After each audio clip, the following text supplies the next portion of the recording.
A diferencia de otros países en los que, como dijo la señora Callahan, la política pública en materia de ahorro de energía empieza por los estratos más altos de ingreso, la transición hacia tecnologías verdes inicia en la pirámide, en la parte más alta de la pirámide de ingresos. En México estamos haciendo un esfuerzo a través de políticas públicas para comenzar desde abajo, y eso es lo que tratan las hipotecas verdes que estamos impulsando. Se trata de precisamente equipar a las viviendas más económicas del país con dispositivos para el ahorro de energía. Mediante el programa de hipotecas verdes, nosotros estamos promoviendo, a través de varios mecanismos, que las casas para las personas con el menor ingreso en el país, generalmente trabajadores, meseros, empleados de la construcción, sean casas equipadas con calentadores solares para agua, con lámparas ahorradoras de energía, lámparas fluorescentes, con llaves y regadoras ahorradoras de agua, con materiales aislantes térmicos para evitar el uso o la necesidad de aires acondicionados, o incluso con el equipamiento de equipos de alta eficiencia.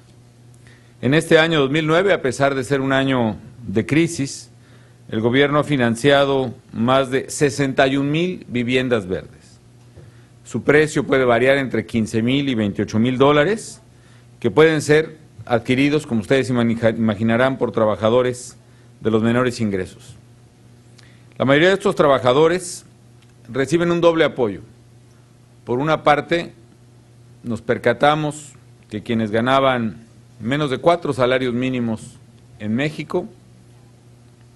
no tenían capacidad para entrar al mercado formal de vivienda. No tenían crédito y no tenían ahorro para poder entrar al mercado formal.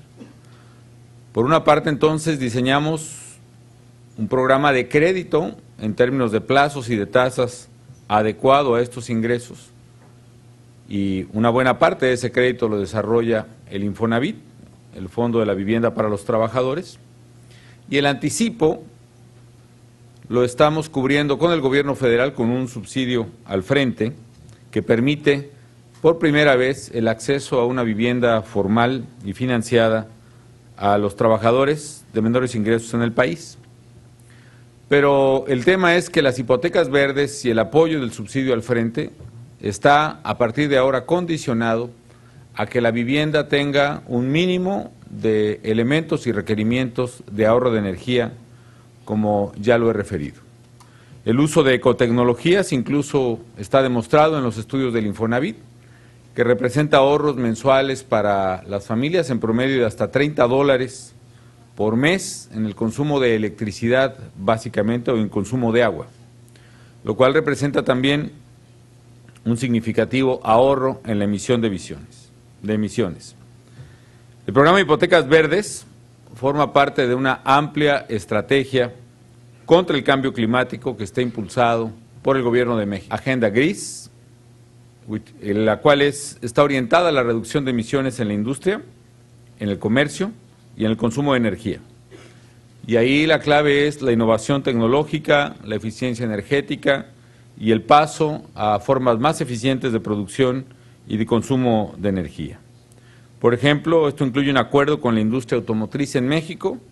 para mejorar la eficiencia de los vehículos que se fabrican y producen en el país, el programa de hipotecas verdes, o bien el programa de sustitución de electrodomésticos. Estamos recogiendo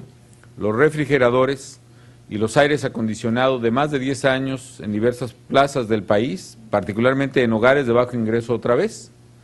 Los estamos recibiendo y a cambio estamos dando otro subsidio para la adquisición de un refrigerador nuevo o un equipo de aire acondicionado nuevo que ahorra significativamente energía en el consumo de las familias. El programa tiene un nombre que resultó muy interesante, especialmente para las mujeres, y se llama Cambia tu viejo por uno nuevo, que ha sido, bueno, finalmente, bueno, hay ciertas consumidores que se han sentido decepcionadas con el programa, pero al final de cuentas hemos ahorrado energía y dinero para los consumidores. Estamos previendo, por otra parte, lanzamos en esta administración en México el primer parque de energía eólica en el país, con 100 megawatts de capacidad, y aunque había un gran escepticismo en México, terminaremos la administración con un parque de producción de probablemente 4,000 megawatts en el país, y nos proponemos también terminar con energía renovable, suministrando el 26% del consumo nacional hacia el final de esta administración, aprovechando la fuerza del viento, del sol y del agua. Y por otro lado tenemos una agenda verde que está dirigida a preservar la capa forestal de nuestro país. Tenemos el programa más ambicioso en pago de servicios ambientales. Estamos pagándole a los campesinos y a los indígenas, dueños de bosques, un precio de largo plazo por sus hectáreas, bajo la condición de que la preserven. Un precio que puede variar desde los $50 hasta los $500 o más, incluso al año, con tal de que se preserve una superficie boscosa o selvática, o se reforeste y se recupere el uso original o el destino original ambiental en lugar del destino de carácter agrícola, fundamentalmente, que se había convertido. Por primera vez en México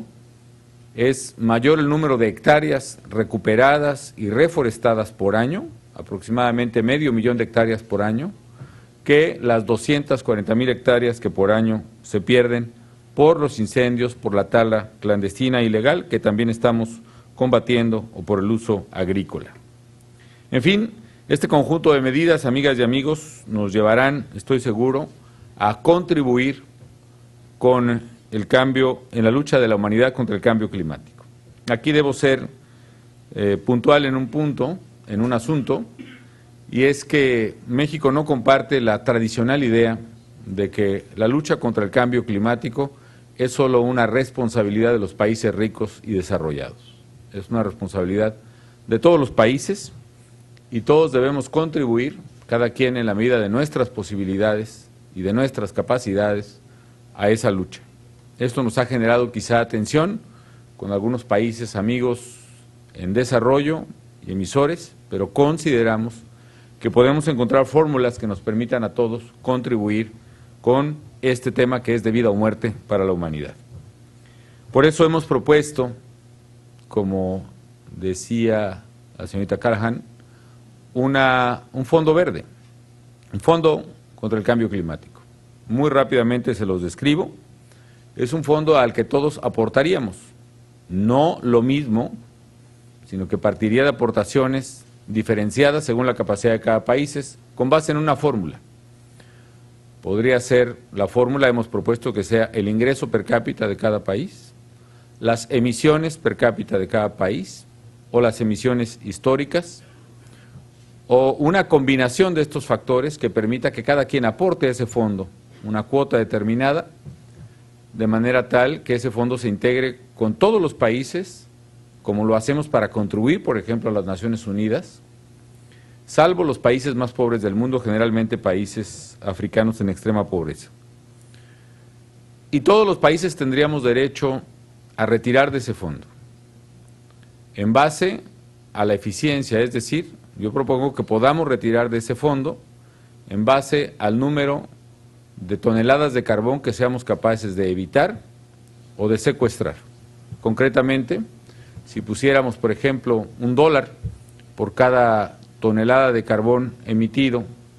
México podría obtener $50 millones al año si cumplimos nuestro programa.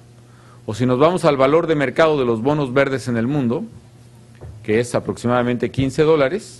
estaríamos obteniendo una suma muchísimo mayor, $750 millones, si cumplimos nuestro programa. Entonces, un programa de incentivos económicos alineados para trabajar en favor de la lucha contra el cambio climático.